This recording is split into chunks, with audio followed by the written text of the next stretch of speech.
This is such a significant milestone for India's space journey. America की space agency NASA चांद पर इंसानी बस्ती बनाने का प्लान कर चुकी है, लेकिन उसे इस अभियान में मदद चाहिए भारत की स्पेस एजेंसी इसरो की। इसके लिए नासा ने बकायदा इसरो को इनवाइट किया है। बात करेंगे यूएस इंडिया की, और अभी क्योंकि ये ताजा खबर ही मैं कहूंगा। I guess how significant is this going to be for the Indian space industry as well as the wider economy? जिस जगह पर भारत का लैंडर उतर चुका है, उसी दक्षिणी ध्रुव पर अमेरिका अपने आर्टिमस अभियान के तहत ह्यूमन बेस बनाना चाहता है। इसमें नासा ने भारतीय अंतरिक्ष एजेंसी इसरो की मदद मांगी है। पाकिस्तान जो है 23 सालों के बाद 100 सालों का हो जाएगा। ये जो मुल्क हमने बनाया था, क्या हमने भीख मांगने के लिए बनाया था? NASA can do it at $100. India is willing to do it at $50. So that is the reason why you see big companies now coming to India. Humanity has concluded one thing, कि हम space को politicise नहीं करेंगे। इस space का कोई political map नहीं होगा कि ये मेरा है वो तेरा है। ऐसा लग रहा है कि मुत्तहिदा अरब अमारात की तरफ से मक्का मुआहदे का एक रद्दअमल सामने आ रहा है कि पिछले 3 दिनों के अंदर या 5 दिनों के अंदर आप ये कह सकते हैं कि 4000 से ज्यादा पाकिस्तानी मजदूरों के वीजे कैंसिल कर दिए गए हैं मुत्तहिदा अरब अमारात की तरफ। टेक्नोलॉजी में ग्रो कर रहे हैं, क्या वजह? हम नहीं कर रहे, उतना नहीं कर रहे जितना करना चाहिए, तो क्या वजह? उसकी प्राइमरी वजह यह है कि हमारी एजुकेशन में बिल्कुल भी इन्वेस्टमेंट नहीं है। एजुकेशन बजट हमारा ना होने के बराबर है।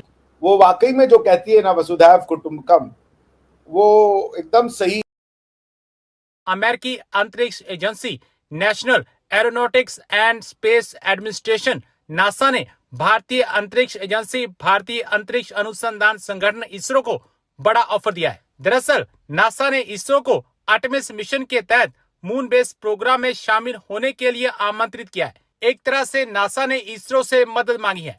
अमेरिकी दूतावास ने मंगलवार को बताया कि नासा ने आर्टेमिस समझौते के तहत भारत अमेरिकी साझेदारी को और मजबूत करने के लिए इसरो को अपने मून बेस प्रोग्राम में शामिल होने के लिए आमंत्रित किया है। दोनों पक्ष समझौते के तहत ओपन साइंटिफिक डाटा शेयरिंग पर सहयोग के लिए बातचीत को आगे बढ़ाने पर भी सहमत हुए हैं। नासा अंतरिक्ष में अमेरिका की लीडरशिप को मजबूत करने, वैज्ञानिक खोजों और बढ़ावा देने, इंडस्ट्री और अंतर्राष्ट्रीय सहयोगियों के साथ इनोवेशन को आगे बढ़ाने और मंगल ग्रह के मिशन के लिए मानवता को तैयार करने के मकसद से चंद्रमा के दक्षिण ध्रुव के पास एक मून बेस बना रहा है। कुछ ही ऐसे देश हैं या ऐसी ह्यूमन कम्युनिटी हैं जो स्पेस एंड टेक्नोलॉजी को समझने में सक्षम है।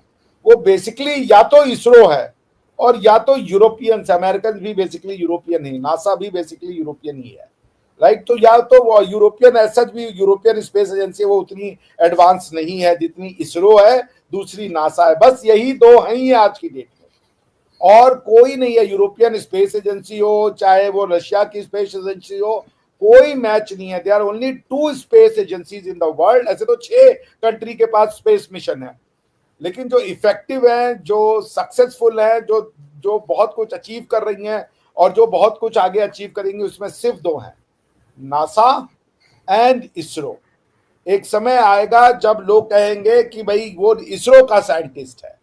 जैसे वो आज वो कहते हैं मेरा एक विजन है नासा में काम करना। मैं बिल्कुल श्योर हूं कि आने वाले 5 सालों में भारत का बच्चा कहेगा, विश्व का बच्चा कहेगा कि मेरी एक इच्छा है कि मैं इसरो में साइंटिस्ट बनूं।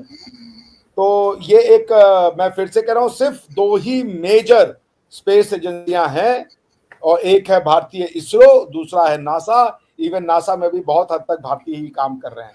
तो स्पेस एंड टेक्नोलॉजी हर किसी के बस का नहीं होता। ये बहुत ही, जिसे कह लीजिए, रिफाइंड माइंडसेट के लोग इसको अचीव कर सकते हैं। And in that way Indians are gifted. और ये हमारी जो एक्शन है वो सिर्फ इंडियंस के लिए नहीं है, वो संपूर्ण मानवता के लिए है। हम सबको इसका भागीदार मानते हैं, हम सबको इसका साझेदार मानते हैं। हम इसके लिए ईश्वर के ग्रेटफुल है कि हमें इतनी उन्होंने जो है वो इतने गुण हमें दिए हैं कि हम ये काम अचीव कर पा रहे। But this owes we owe it to humanity.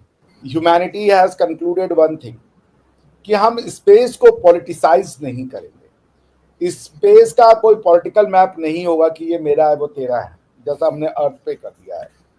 सो जब शुक्ला साहब ऊपर गए आईएसएस में, तो वो ह्यूमैनिटी का पार्ट थे। सिर्फ वो नहीं गए, उनके साथ 3 अलग अलग देशों के और भी एस्ट्रोनॉट गए। जो ये दिखाता है कि वो कितने मेंटली फिट थे, कितने फिजिकली फिट थे।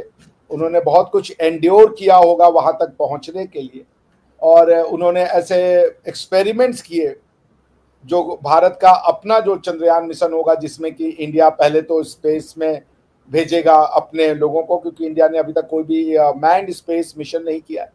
उसके बाद दूसरा जो है इंडिया का जो प्रोजेक्ट है वो है lunar mission, to send a man on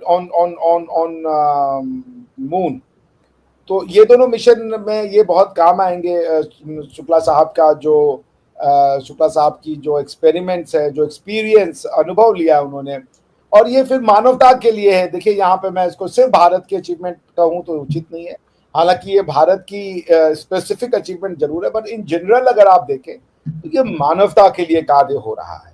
इसका लाभ मानवता के हर उस मनुष्य को मिलेगा जो चाहे अमीर हो या गरीब हो, वो विश्व के किसी भी भाग में रह रहा हो।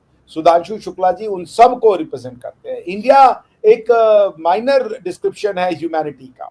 ह्यूमैनिटी की डिस्क्रिप्शन में जो है, ह्यूमैनिटी में और भी सब लोग आते हैं, उसमें से इंडिया एक है। हालांकि इंडियन दर्शन, भारतीय दर्शन, फिलॉसफी जो है वो वाकई में जो कहती है ना वसुधैव कुटुंबकम, वो एकदम सही है। और ये वसुधैव कुटुंबकम की ही बात है, तो आपको भी उतनी ही बधाई जितनी मुझे बधाई, सारी मानवता को बधाई। और हम तो कहते ही हैं कि जो सैफरन है, जो भगवा है, वो तो बात ही ह्यूमैनिटी की करता है, मानवता की करता है। तो इट्स अ वेलकम, समझिए, it's a great thing to have him back on earth. I am sure कि उनके जो एक्सपेरिमेंट्स है वो इंडिया के स्पेस मिशन को, मैन्ड स्पेस मिशन को प्लस मैन्ड लूनर मिशन में बहुत सक्सेस प्रोवाइड करेगा उनका experience. So I am looking forward to it कि we can further contribute to the cause of humanity through ISRO.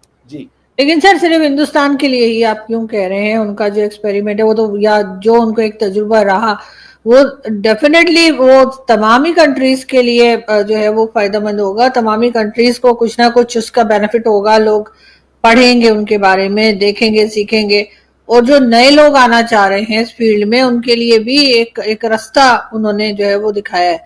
तो आप ऐसा क्यों आपको लगता है कि सिर्फ भारत के लिए ही उन्होंने कुछ काम किया है? मेरे तो ख्याल है उन्होंने सबके लिए किया। मैंने तो बल्कि यही कहा कि वो ह्यूमैनिटी को रिप्रेजेंट करते थे। और देखिए, ह्यूमैनिटी में ईश्वर ने, गॉड ने, अल्लाह ने सबको सब चीजें नहीं दी हैं। कई लोग हैं जो पृथ्वी के ऐसे टफ टेरेन पे जीते हैं जहां जीवन बहुत दूभर है। अरबिया के लोग हैं -50 +52 डिग्री में, जहां पानी नहीं है, सिर्फ रेत ही रेत है, वहां जीवित रहते हैं।